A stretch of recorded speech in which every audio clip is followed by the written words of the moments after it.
ಆಕೆ ಆತನನ್ನು ಮದುವೆಯಾಗ ಬಯಸಿದ್ದಳು. ಆತ ಒಲ್ಲೆ ಎಂದಾಗ ಅವನನ್ನು ಅಪಹರಿಸಿಯೇ ಬಿಟ್ಟಿದ್ದಳು. ಮದುವೆ ಎನ್ನುವುದು ಇಬ್ಬರ ಒಪ್ಪಿಗೆಯ ಅನುಬಂಧ. ಇಲ್ಲಿ ಒಬ್ಬರ ಒತ್ತಾಯ ಒಳ್ಳೆಯದಲ್ಲ.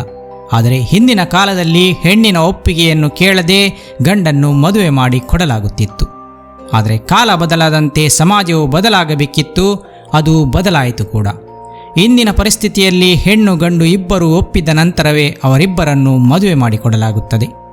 ಹೀಗಿದ್ದರೂ ಕೆಲವೊಮ್ಮೆ ಅನುಕೂಲವಂತ ಗಂಡು ತಾನು ಅದೇ ಹುಡುಗಿಯನ್ನು ಮದುವೆಯಾಗುತ್ತೇನೆ ಎಂದು ಹೇಳಿ ಬಲವಂತದಿಂದ ಮದುವೆಯಾಗುವುದು ಇದೆ. ಇಲ್ಲಿ ಹುಡುಗಿಯರು ಆತನ ಶ್ರೀಮಂತಿಕೆಯನ್ನು ನೋಡಿ ಒಪ್ಪಿಕೊಳ್ಳಲೇಬೇಕಾಗುತ್ತದೆ. ನಮ್ಮ ಸಮಾಜದಲ್ಲಿ ಹುಡುಗಿ ಒಪ್ಪದೇ ಇದ್ದಾಗ ಆಕೆಯನ್ನು ಅಪಹರಿಸಿಕೊಂಡು ಹೋಗಿ ಮದುವೆಯಾದ ಎಷ್ಟೋ ಉದಾಹರಣೆಗಳು ಸಿಗುತ್ತವೆ. ಇದು ಆಗಾಗ ನಡೆಯುತ್ತಿರುತ್ತದೆ. ಆದರೆ ಇದೀಗ ಒಂದು ಹೊಸ ಸುದ್ದಿಯ ಪ್ರಕಾರ ಇಲ್ಲಿ ಒಂದು ತದ್ವಿರುದ್ಧ ಕೇಸ್ ನಡೆದಿದೆ. ಹೈದರಾಬಾದ್ನಲ್ಲಿ ಹುಡುಗಿಯೊಬ್ಬಳು ಒಬ್ಬ ಹುಡುಗನನ್ನು ಮದುವೆಯಾಗಲು ಕೇಳಿಕೊಂಡಿದ್ದಾಳೆ. ಆದರೆ ಆತ ಒಪ್ಪದಿದ್ದಾಗ ಆತನನ್ನು ಅಪಹರಿಸಿ ಬಿಟ್ಟಿದ್ದಾಳೆ. ಸ್ನೇಹಿತರೆ, ಆತನೇನು ಸಾಮಾನ್ಯ ವೃತ್ತಿಯವನಾಗಿರಲಿಲ್ಲ. ಆತನೊಬ್ಬ ಟಿವಿ ಚಾನೆಲ್ನ ಆ್ಯಂಕರ್ ಆಗಿದ್ದ. ಆತನನ್ನು ಅಪಹರಿಸಲು ಆ ಹುಡುಗಿ ಯಾಕೆ ಧೈರ್ಯ ಮಾಡಿರಬಹುದು ಎಂದು ನೀವು ಯೋಚಿಸುತ್ತಿದ್ದಿರಬಹುದು.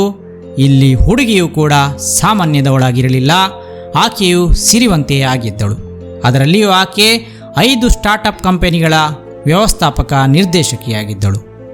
ಆಕೆಯ ಹೆಸರು ಭೋಗಿರೆಡ್ಡಿ ತ್ರಿಷಾ. ಆಕೆಯ ಬಳಿ ಎಲ್ಲವೂ ಇತ್ತು: ಹಣ, ಕಾರು, ಮನೆ. ಆಕೆ ಅಪಹರಿಸಿದ ಟಿವಿ ಆ್ಯಂಕರ್ನ ಹೆಸರು ಪ್ರಣವ್. ಸ್ನೇಹಿತರೆ, ಈ ಕತೆ ಎಲ್ಲಿಂದ ಶುರುವಾಯಿತು ಎಂದು ನೀವು ಕೇಳುವುದಾದರೆ ಆ ಪ್ರಾರಂಭವನ್ನು ಹೇಳುತ್ತೇವೆ, ಕೇಳಿ.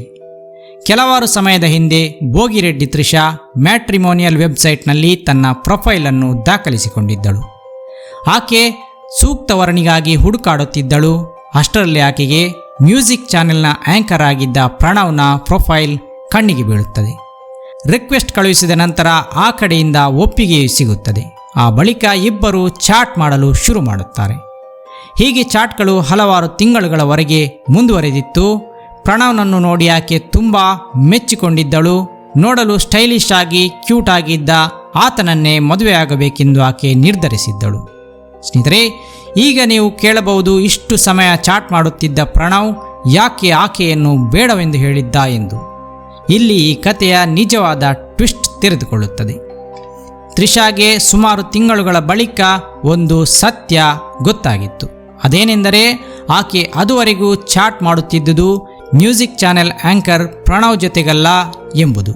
ಅಂದರೆ ಪ್ರಣವ್ನ ಫೋಟೋ ಹಾಕಿಕೊಂಡು ಯಾರೋ ಒಬ್ಬ ವ್ಯಕ್ತಿ ಆಕೆಯನ್ನು ಯಾಮಾರಿಸಿದ್ದ. ಕೆಲವು ತಿಂಗಳ ಹಿಂದೆ ಆಕೆಗೆ ಈ ವಿಷಯ ಗೊತ್ತಾಗಿತ್ತು.